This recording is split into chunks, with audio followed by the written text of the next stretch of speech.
Welcome to Intro Skippers, your favorite podcast about what's streaming and the culture around it, presented by your friends with unique perspectives on entertainment because we work in it in Hollywood. Yeah. Introduce yourself. Oh, that was my cue. Yes. Hi, this is Jason Charles Miller. I'm an award-winning entertainer. Hi, I'm Kim Horcher, and I'm an award-winning journalist.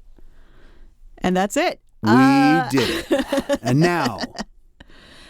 So in today's episode, we are talking about Mythic Quest, specifically Season 4, and more specifically, the finale, which just aired. But we're going to talk about the season As a whole before we get there, because it's weird and jarring to jump right to the finale. And I recognize, as this comes out the day the finale airs, you may not have seen it yet. And you may notice that it is Wednesday because the embargo for this finale dropped today and we couldn't drop it on Tuesday, which is our regular day. So thank you, if you did, for joining us on Tuesday for a little mini episode. And if you haven't, go back and do it. Yes. And we won't normally be launching episodes not on Tuesday. And if we do, like today, it'll be an extra. Yeah, you cannot break embargo. That is how you get on lists. Yeah, tell us about embargo a little bit. Embargo is with most entertainment-based properties. That would be streaming, movies, video games. There is a date where you're allowed to speak about it in the press. And sometimes there's dates for social reactions, and sometimes there's dates for full reviews, which indicates spoilers. Well, but that's also the reason you have that date is because you are privy to access weeks, sometimes months before the public sees it. Yeah, correct? With this one I don't always get that privilege because they only do it for the person covering it. So if people are like, hey, have you seen all the episodes of The White Lotus? I would say no, because I'm not covering that show in a press aspect. I wish I did because I heard something wild is coming, but I don't know specifically what's going to happen. They are it depends company to company how close to the vest they play their cards. Sometimes they'll give you a link and it'll expire in 48 hours. And sometimes they'll give you a link and it won't even be password protected. And yeah, so each company has kind of their own different rules around that, but you do have to obey embargo. That is, it's unwritten, but I think it is written rule about working in media, which is you have to respect that. It's also something so people don't jump on it right away, and then that helps us all in the media where we can all drop our coverage at once instead of trying to scoop each other. That's good. Yeah, but really it's typically about the IP. Like they're not ready for this to come out until certain dates are met, like the date something drops or the date where they've decided it's okay for reviews, and then you can kind of use the meta of that to figure things out. Like sometimes it'll be you can't drop any reviews until after it's already out to the public, and that's usually an indicator that it's not good? Yeah, in games it is. Or that they know it's not good. It's that they don't have faith in it. Yeah. So, yeah, you can take that as you will. But in this case, it is because something very spoilery happened in the finale. So they gave me 9 out of 10 episodes a while ago, and they only recently gave me episode 10. And I know now it's because that's all I would be talking about. But we'll get to that soon. Let's talk about Mythic Quest Season 4. I did video interviews for both Mythic Quest and Side Quest, which you can check out on IGN now. And right, Side Quest actually drops today, correct? Or does it drop in 1 week? I'm not sure. I'm trying not to talk about it because I don't know. Okay. I have seen all 4 episodes. I will not say any thoughts about them because I'm not breaking embargo. Allowed. Yeah. Yeah, I'm not going to step on that rule. And so when someone does break embargo, just back to that just for a second, besides the fact that you will be blackballed from typically, yes, from all the other productions that are coming, you also could get sued, right? You could get sued depending on what you signed, if anything. Yeah. Like, imagine if someone had written that, Han Solo dies in episode 7. You don't want Disney on you. Yeah. I'll just say that. You don't want Disney on you. Yeah. Like, even that guy that put it on the back of his car got a lot of crap from people. So other people in your field won't respect you, too. There was this one, I'm not going to name names, but there was this one video, let's just say video site, an independent one, who dropped some major review and spoilers before embargo, and it became, a main character of the internet kind of day for that person. Yeah. And then they later said, I'm sorry, I didn't realize, blah, blah, blah, and took it back. But it's generally looked down upon. And I think it's important to maintain these because the line between journalist and influencer is getting a little dangerously blurred. I would say, if you're an influencer, let's say you're a theme park influencer, and if you want to get on... Your name is Pootie Park. Sure, and you're a you're a theme park influencer. Maybe you're not as big of an influencer as Pootie Shoe, but you have some kind of following. But if you start, just slamming this one amusement park as being bad, they're not going to hook you up. They're not going to give you any privileges on press day. They're not going to ever give you anything complimentary. And so that behooves the influencer audience to always say positive things. You can't do that in the press. You need to maintain that decorum that you are an objective source and you can review these things with a level head. So I might not get invited to whatever, and that's okay. And that's okay because my job is not to be a PR factory for whatever item it is. My job is to look at this and tell you what I actually think based on my knowledge and experience. Actual journalism. Yeah. Yeah. Yeah. Which, hey, that's noble in this year, in this day and age. Well, I didn't get to do the official review for this season. I'm not one of IGN's reviewers. It's a whole different team. Right. I just mean in general, the integrity that you maintain, I think is noble. I think it's good to at least make an effort and to respect those unwritten and very much written rules. Okay. For objectivity. Yeah, absolutely. So, I don't know, and just morality in general and society. It's all going to break down if we don't, maintain our dignity. Some level of decorum. But let's talk about Mythic Quest Season 4, where we find ourselves this season. We start the season with both Ian and Poppy as creative directors, and they decide to go all renegade and make an expansion for the main Mythic Quest game called Elysium. Meanwhile, Poppy is hiding a secret. She's pregnant. Or actually, that was her actor, Charlotte. Right. Charlotte's hiding the secret. You notice that later. Yeah. But Poppy has a new love interest and plenty of gross sexual innuendos to upset everyone else with. And then she becomes pregnant, the character. Oops. And then that paired with her drive to no longer make her entire life about work takes over for her season. Did you notice how in episode 4, season 4, maybe how she got pregnant was alluded to? There was a certain joke that Storm said to I don't remember this. Is this gross? Is it a gross joke? It's kind of gross. I mean, I know they were having a lot of sex, and that's how babies are made, if that's what you're trying to tell me. Well, but he said one thing specifically where they were eating pigs in a blanket. And then Storm said to Ian, Poppy said to me that later she wants my pig with no blanket. Oh. And then Poppy. The next episode, she's pregnant. All of her innuendos were so gross. And I get it. Part of Poppy's character is she's pretty cringe.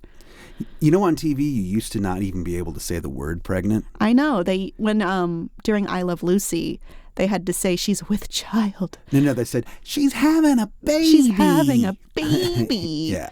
And it's not dirty, but it's just like the way she made her jokes. Right. It was like, Poppy, please. It was like a 14-year-old nerd Poppy, making... you're a grown woman. Yeah, exactly. She still has that sort of childlike nerd sense of humor. Yeah. Ian is the clingiest he's ever been this season. Ooh, yeah. With Poppy. Dana is kind of a jerk now that her game Cozy Galaxy is taken off on Playpen, the game studio's more independent vertical. Mm-hmm. Rachel is Rachel. Yep.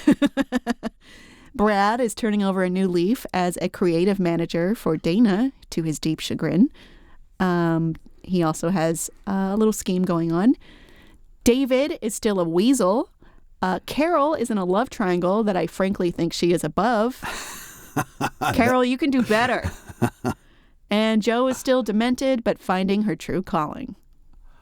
Well, they almost, they kind of went there, and they almost did with David, with his trying to be masculine this season or something, with his masculine buddies and all of that. What drove me wild, speaking of the term masculine, is they kept calling Storm the perfect balance of masculine and feminine. And I think, no, he's not. Just because he's not a jerk, he's feminine? Come on now. He's incredibly masculine to me, at least. Yeah, I could see what they were trying to say, but, I don't agree. That's what I'm saying. All right. I remain neutral. I think you don't have to be a macho jerk to be masculine. I think there are many ways of expressing masculinity. But anyway, Jason, what was your favorite episode? I agree. My favorite episode was the Villain's Feast. Mine too. The murder mystery on an island. Yes, I love a high concept. That's my old Community fan speaking. Yeah, speaking of Danny Pudi. Danny Pudi was there too. That's right. Yeah. Well, all the characters were in one place, and it was a really good set piece. Yeah. And there was a little mystery to solve. I wish we knew where they filmed that, but you can't even find online where that thing is. It must be some crazy private all marble mansion that someone doesn't want to know. Or they built it. They just did the outside scenes and did a lot of green screen after the fact. Clearly they're not really on an island. So, well, they're walking on the dock. Yeah, but once they're in the house, we know they're not on an island. I rewatched a bit, and in retrospect, it was obvious that Charlotte was pregnant the whole time, and they were hiding it. Oh yeah, when she said that she threw up on the boat, and then she's holding the bag conveniently in front. She does that in episodes 1 through 3 before we even get to that idea. Oh yeah, she wears a large sweatshirt. In the art that has both her and Rob dressed up as angels, her outfit is very flowy. Yep, and Rob's is tight and revealing, which that really threw me off because I wasn't expecting that. So good job at hiding it. Yeah. Even when they did a shot of her and Storm in bed talking to Ian on the phone, they have all the covers piled up over her, so you don't know. Mm-hmm. But back to the Villain's Feast. Okay. I really liked this one. I couldn't figure out who did it until she took out the little paper that was crumpled up in the couch. Right. Yeah. And then it became pretty clear she did it, and she did it for her because she is a dork and wants to be like Hercule Poirot and solve the mystery and do a big speech. Yeah. So that was fun. I was thinking, who picked out these outfits? They didn't. I think Dana did in retrospect. That would make a lot of sense. The fact that I'm assuming was Brad being sarcastic when he said it was his house, or no? He's being serious. He knew it was his house. So the rich characters are in on it, and I guess Brad is kind of one of the rich characters. He at least owns the house. Right. He's secretly rich. Yeah. Well, we get our memories erased because in season 3 he was pretending to be a janitor after a stint in prison, but he has money. Ian, Poppy, and David have money. And let's face it, he probably has money that he stole. Yeah. Well, I want to talk about that plot point. Right. So his character had a romantic interest, and they both spoke in Polish with each other. Fun fact, Danny Pudi is half Polish and speaks it fluently. He did it in Community as well. And it kind of just goes nowhere. It fizzles right out after episode 9. So I had episodes 1 through 9, and I thought, oh, he's going to enact his plan in the finale. Yeah. But he kind of just threw it away. Right. No, he literally threw it away. He threw it in the trash. He threw away the whole plot, yeah, is what I'm saying. But he literally threw it in the trash and went, pull up the data. Which data, Any sir? data. Any data. That's better. I want to ask, who is your favorite character? I think Poppy's always been my favorite character. In season 4, maybe not quite as much because there's so many cringe jokes. I think there's too many Poppy cringe jokes in season 4. But in general, overall, my favorite character has always been Poppy. Okay, not what I expected. Well, we talked about this before, and you said you like Poppy. And I said, Poppy is so cringe. And then I did some self-reflection and thought, oh, maybe it affects me because I'm cringe. And you like her because you like me. Yeah. Well, and maybe I like having cringe friends. That makes me upset. I'm not happy. I am not that cringe. No, you're not that cringe. I enjoyed, I liked the characters that were there in small doses. I enjoyed Shannon. Hashtag save Shannon's cannons. I liked... Yeah, Shannon really had a much bigger role this season. She had a lot more to do. And she was actually really good. So, yeah. We had Natasha Liu Bordizzo as Poppy's sister. You may remember her from Ahsoka as Sabine Wren. Oh. Speaking in her natural Australian accent. Yeah, that was a great sister dynamic there. I liked when the gang at the baby shower all got on Poppy's side and ganged up against Tracy. Yeah, that was great. I heard one of the characters go, "Nobody even likes you. Go away." And I thought, like, oh, that's so funny. Who said that? And it was like, obviously Joe said that. Obviously she did. Yeah. She's a professional mean girl. Right. I also liked Charlie Day as Pootie Shoe's manager.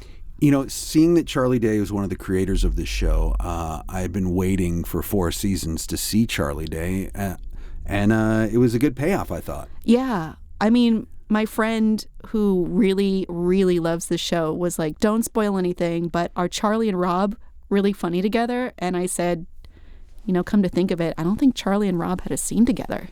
Yeah. They didn't, because he was on his own pretty much with the management team and with Pootie Shoe. And so your friend knew that Charlie was going to be on, but didn't he was know. in the trailer. Yeah. Oh, okay. So they thought, oh, great, he's finally debuting. It's going to be this comedy explosion a la It's Always Sunny. Mm-hmm. And not really. I mean, Charlie played a completely different character, and Rob's playing a completely different character. I mean, in terms of their characterization, it's really different. It's like a complete status swap. You know, my second favorite episode was The Room Where It Happens. Really? Why? Yeah, when they go to D.C. and testify. And Rachel just makes a fool of herself. Yeah. And John DiMaggio, a.k.a. Bender, shows up and it's Who like, I've worked thank with. you. Oh, really? Yeah, we worked together on... you were talking about this before we started recording this subject. We worked together on the Wonder Woman animated movie. And then we also worked together on Batman, the Brave and the Bold. As voice actors? As voice actors. And were you in the same room where it happened, or different rooms where... This was one where we were in the same room, because the great thing, side quest for a moment, the great thing about recording original animation is quite often we are all in the same room recording it like a radio play. And then that's fun. And then they animate to that. Whereas when we're working on anime, it's already animated act to what's on the screen. And the great thing about John DiMaggio is he never turns it off. I know, because I've met him before. Yeah. I've met him more than once, and he is very high energy. Yeah, it's incredible. It's incredible how much energy I like him a lot. I like how he stands up for other voice actors.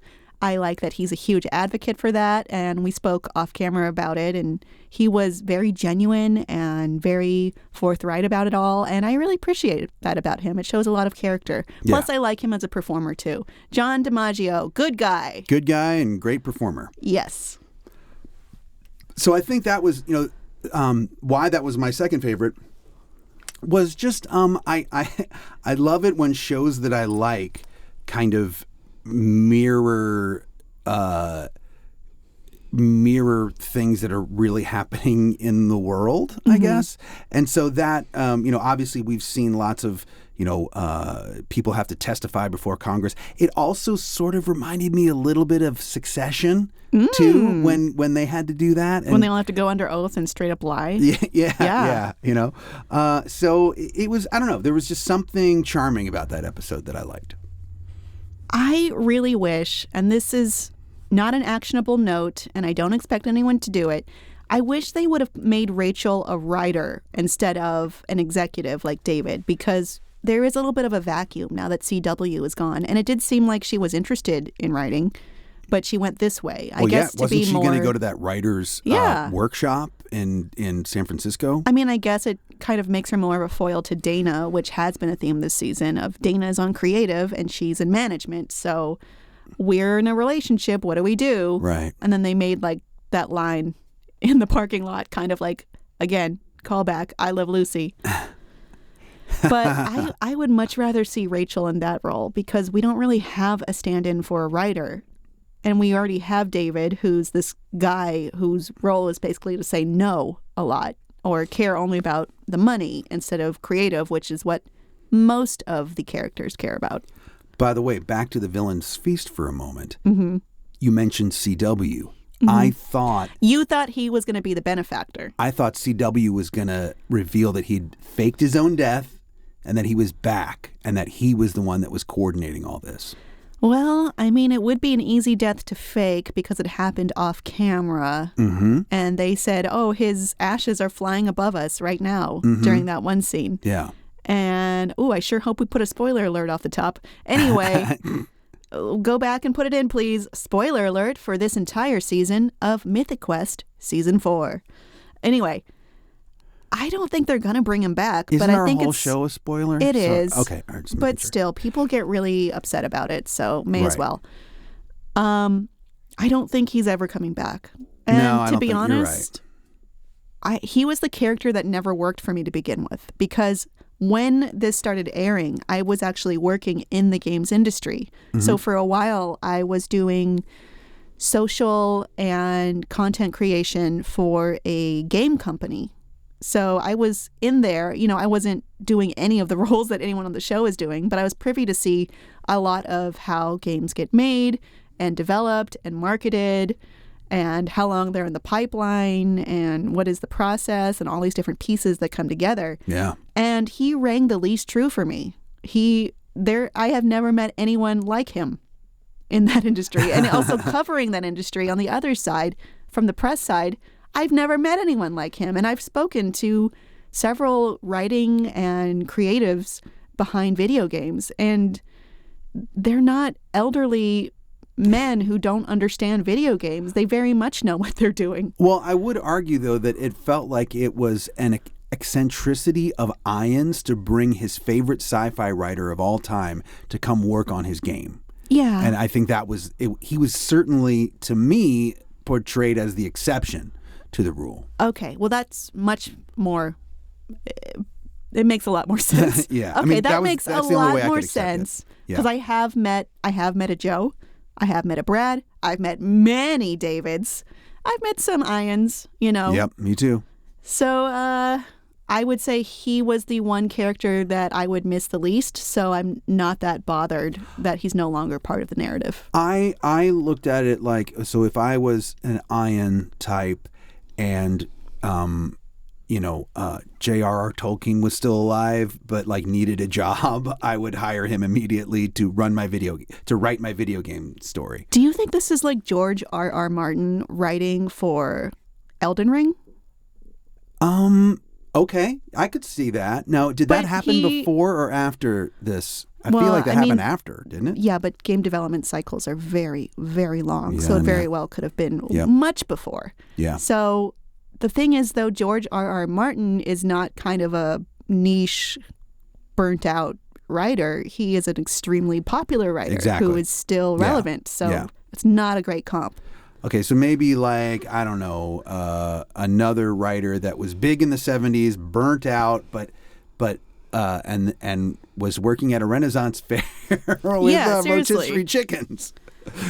So anyway, I see your point. But to Ian, he was an icon.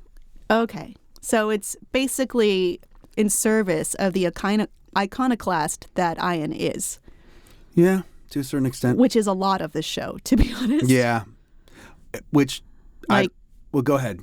Get into my safe, and it's got, the most expensive sneakers ever in it. It's just, it's all catered around what his interests are, which is more of a commentary on tech and gaming about who is, who's in charge and how much do they get their way. I mean, for how they've portrayed Ian for 4 seasons, when you saw what was in that vault, did it surprise you at all? No. Yeah. Well, it's true to his character, which is he's a little bit of a hype beast, a little bit of someone who cares about appearances and cool things. So it makes sense. Yeah. It was definitely on board. And then when Poppy was like, check out my safe, it's a box of cereal on my desk. That made sense for her character too. So I guess it's a blending of archetypes that are true for game development and characters who are fun for watching on TV. So we had different thoughts about episode 8, which was the Pootie Shoe episode, which Charlie Day was in. Right. Now, Pootie Shoe, all in all, is not a likable character. No. But I was glad that they brought him back just because I wanted to have some sort of, I don't know, closure or more of a microscope put on the fact that Ian is kind of a crappy dad. Well, he's definitely a crappy dad. He lets everything in his personal life go to waste in favor of his professional life, which he's very successful at, but he's deeply unsuccessful in his private life. And, ironically, his son is obviously very successful as well, even as a minor. But something that was cool about that episode was when Pootie Shoe challenges LOL Trev to fight, and they decide to bring in a real fighter to train Pootie Shoe, and he's real. Not only is he real, he's a friend of mine. Oh, really? I've known Donald Cowboy Cerrone for like 15 years, and he even has used some of my music before in some of his like fight training videos on his YouTube channel. Oh, nice. So I didn't know that he was in that episode, and when I saw him, I was like, oh, that's great. And I mean, they gave him a huge chunk of that episode. I was happy for him. Yeah. Yeah. I could tell he was real. Yeah, he was real. I mean, look at his ears. That's all you have to do if someone's real or not. Look at their ears. Well, what's another interesting about this episode is it was written by the actor who plays Pootie Shoe, who has very much grown up on the show. When we first saw him in season 1, he was a lot different looking because he's grown up now. And overall, I mean, I was saying we disagreed because I did not enjoy this episode. I was of the mind of I don't care about what a mega streamer's struggles are. He's fine. It's not a big deal. This is not within my interests. Right. But you were saying this was in service to show what kind of character Ian is, in your opinion. In my opinion, too. And exactly. I felt like we needed to see this again. We needed to see this relationship one more time so that it didn't feel like a plot hole or a loophole or just something that was just a dead end. Well, I will say that something that I've enjoyed about Mythic Quest is I think about once a season, they have an episode that's just something completely different. And I want to go back to the episode called A Dark, Quiet Death, which is the one-off. You know which one. That's a great episode. Where it's completely different characters talking about a completely different story in a different timeline. That was amazing. They're still video game creators, so like we knew it was tied in somehow. But what a great episode. Yeah, and I really think that's one of the best episodes of the series. And when you look at the 10 episodes of season 4, that has to be the analog to that. And I guess I'm comparing them against each other and perhaps unfairly, which is to say this did not hit the way A Dark, Quiet Death did, which was beautiful. I wouldn't necessarily compare them because remember, Ian is in this episode. Yeah. And in A Dark Quiet Death, that was just its own standalone setup. It is related to the plot because it talks about, this is the same building and these are the stories and this is sort of the legacy of the gaming industry that we're riding on the backs of as we explore this era and this time and this story. So I do think they're both tangentially related. And then when we get to Side Quest, you will see that it's more in that vein. Yeah. And instead of the main Mythic Quest storyline. But it didn't work for me just because of the subject matter. I don't really care about the struggles of a kid who is crazy rich and portrays, a version of himself who is very, very unlikable. I don't care. I know enough people like this that I don't care about this story. That's fair. I mean, I think we both do, living in this town and working around it.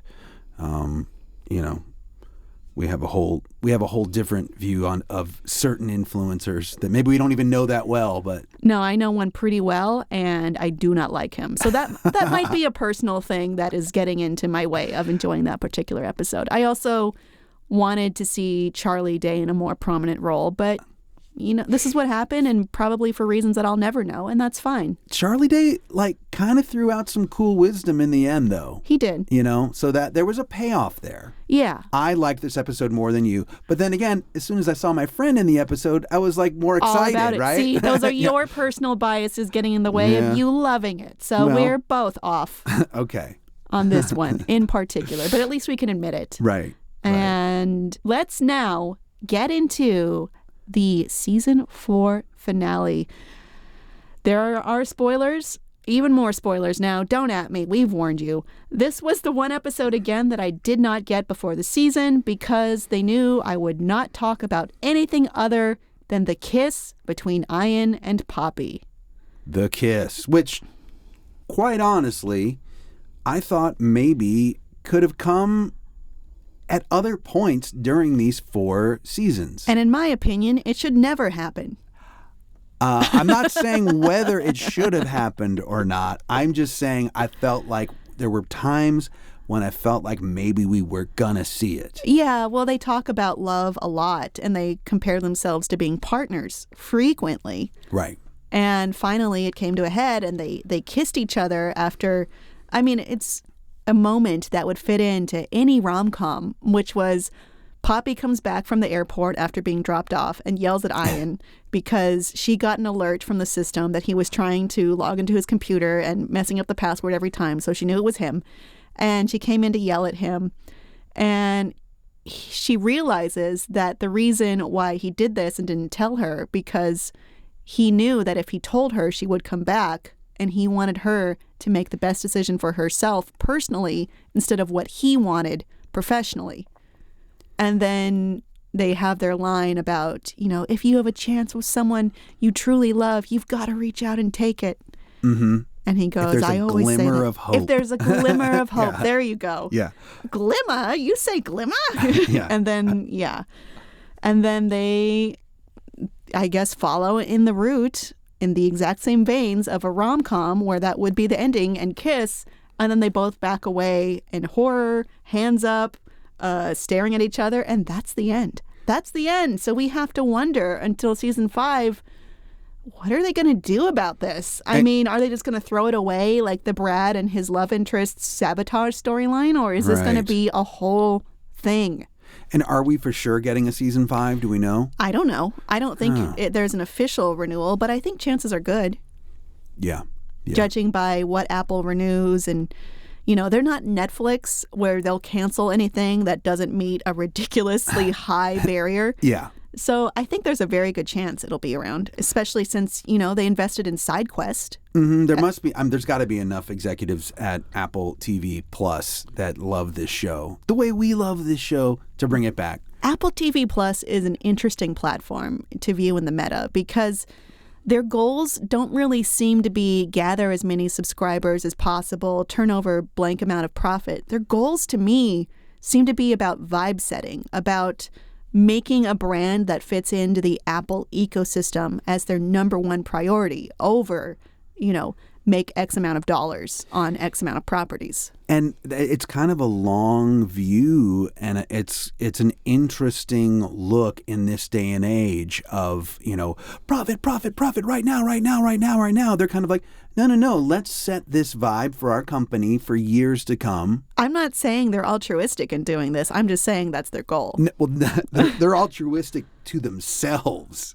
It's still a way for profits, but it's more like, let's slowly grow this thing. You and I both we're here on, Apple phones and Apple computers. It's true. I'm not saying it's evil or good. I'm just saying this is what the goal appears to be, which is counter to most goals of most streaming platforms. If you look at what Netflix is doing, what Max is really doing. Oh, they're God. completely contrary. Yeah. And it's an interesting study just to see where that leads them. And I do think we end up with a lot of series that end up being more experimental, perhaps more interesting, but they don't get the same kind of marketing that, let's say, Netflix would throw in.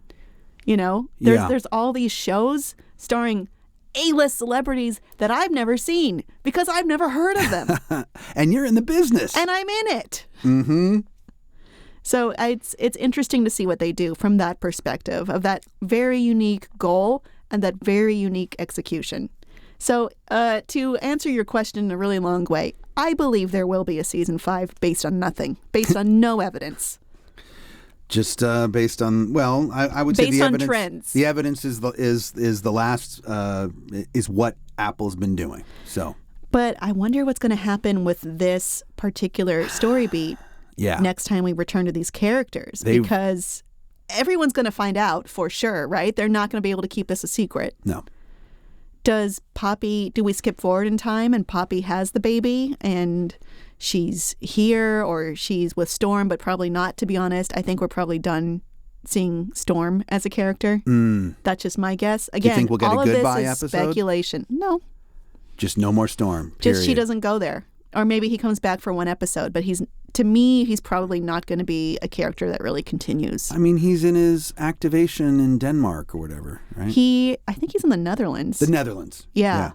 And I do like what he brought to the story, which is he showed Poppy that there is life beyond work. Yeah. Where she created her art piece, The Machine.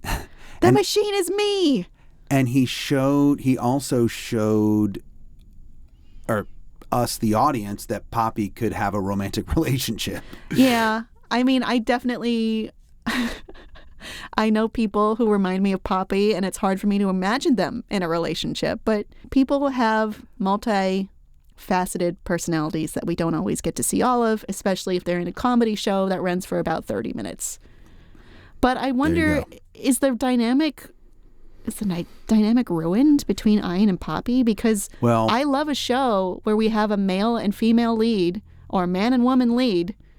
The will they or won't they? No, right? I don't like a will they, won't they. You like a won't they. You like a won't they. I want to see who they are as people. I don't like it when everything that isn't even backed up by it turns into a romance. Like, you can almost see the formula when you're watching something of, well, this character is the most attractive and this character is the most attractive, so they're going to get together. Or this is the lead and this is the other lead. They're going to get together. I'm so tired of that storyline because I see it so much with so little to back it up. It just seems like something that's supposed to happen, so it happens. And the writing doesn't really show us how we get there. I will say the writing shows us a little bit more how we get there in Mythic Quest because of this very strong platonic bond they had. But I hope they both recognize this as a mistake and we don't go down that path at all. I think the writers have really... I think what this is telegraphing is that season 5 is going to be the final season. No. I think it is, because what's happened here is they finally got together, the end of season 4. So season 5 is how they're going to deal with this for 10 episodes. Well, it's also... Sorry, I turned my face away from the microphone. Well, it's also in a will they, won't they storyline, which I don't think this was until this moment, is... It sucks after we answer the question and they do. Like when we go back to the office and it's, will Jim and Pam get together? And they do. And their individual storylines after that are way less interesting and way less original. Yeah.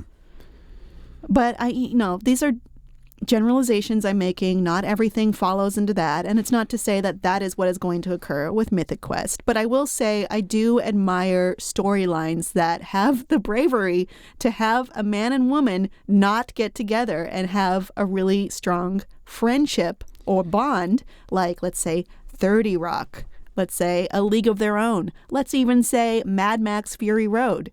I think the characters are typically better written when they aren't in a relationship with each other. I would agree with you, but also what's happening now is I think that Apple might be the only place this show could exist, because I've heard, and you've probably heard the same rumors about TV executives telling their writers, no, dumb it down. People are watching shows now, but also on their phone. Do you mean that edict that was like, make the dialogue simpler? Make them say what they're doing because no one's watching the screen. Yeah. That's very unfortunate. I mean, you're gripping that water bottle in an interesting way. I want to drink it, but I'm also talking. Hold on. I was describing what you were doing. Oh, I thought you were saying. I was hoping I was holding hired a water bottle as a network, and I was hoping Jason would talk a lot so I could take a drink off. No, but then I wanted to describe what you were doing because someone's probably on their phone listening to this or driving. This isn't a visual medium, so it's fine unless you're watching. No, we're not recording video for this right now. Maybe in the future, because everyone's like, you gotta record video, and I'm like, I'm trying to launch this thing. Right. Anyway. All in all, though, final thoughts on Mythic Quest Season 4 and the finale? I think some of the characters don't have enough to do, and it shows. I think certain characters, I would agree with you, and I would say certain characters are kind of getting caught in a loop. Mm-hmm. But I still loved every minute of Season 4, not gonna lie. I think, ate it up like a pork sandwich. Ugh. What? What kind of analogy is this? That is an old NCAA EA Sports football analogy. Really? Where one of the commentators said, he ate up that ball like a pork sandwich. That is so and weird. And that sticks in my head when I say I eat something up. So you might not know this, but I can't eat uncured pork.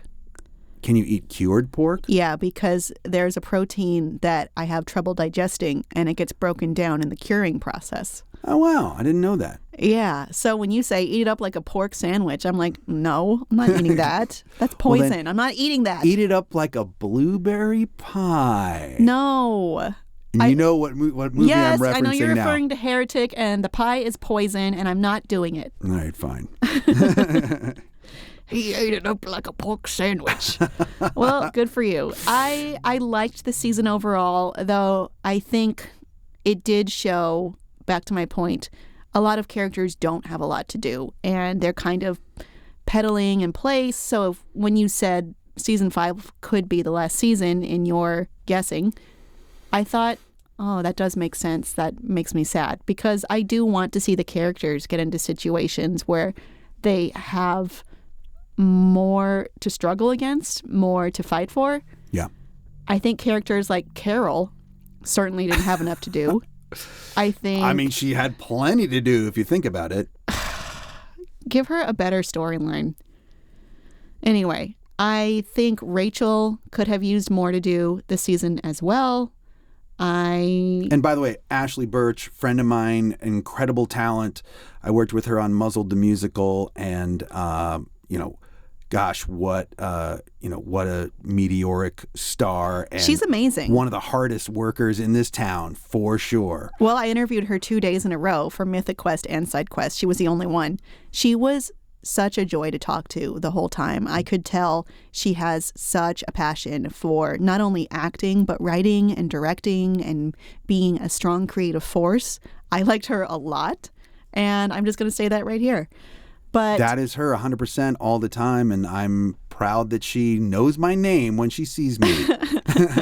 I don't think she would say the same for me, but it's not really either of our jobs to do that. Both of us need to just do what we're doing to the best of our capabilities. And while I do like her very much, I think this season is almost divided into 2 halves, 1 through 4 and 5 through 10. And I don't think Rachel had too much to do that was unique from what either Dana was doing or what David was doing. Oh, that's true. Yeah. I would like to see her face her own unique struggles, and, well, not necessarily struggles, but storylines. I bet you we're going to see that in season 5. I would love it. I welcome that. I do like the show very much, and that's why I'm able to criticize it in this way. Since this episode ran kind of long, and yesterday we did the mini episode, we're not doing an extra segment today. So that's all you get. That's not What? really not a great way to wrap it up, is it? Isn't. No. No. You don't let me be openly antagonistic to people I like. I mean, what's wrong with you? Anyway, thank you for joining us for this episode of Intro Skippers talking about Mythic Quest Season 4. Please check out our mini episode that came out yesterday. And please subscribe if you haven't already. And be sure to leave a 5-star review if you can. Wait, no, you say this in the outro. Why would I do it again? You know what? Repetition helps things happen. I'm sorry. My bad. Love you. Bye-bye. Intro Skippers with Jason Charles Miller and Kim Horcher is produced and edited by Kim Horcher and Jason Charles Miller. The name order doesn't really matter. Additional writing by Kim Horcher. Theme song and incidental music by Jason Charles Miller. Take it away, me. You can rate and review this show on Apple Podcasts. 5 stars only, please. And you might find your review read on a future episode. Got a question? Email us at introskipperspod@gmail.com. That too could be featured on a future episode. And if you haven't already, please subscribe to Intro Skippers on your favorite podcast platform. All right, for getting this far, you get a reward. I stopped talking.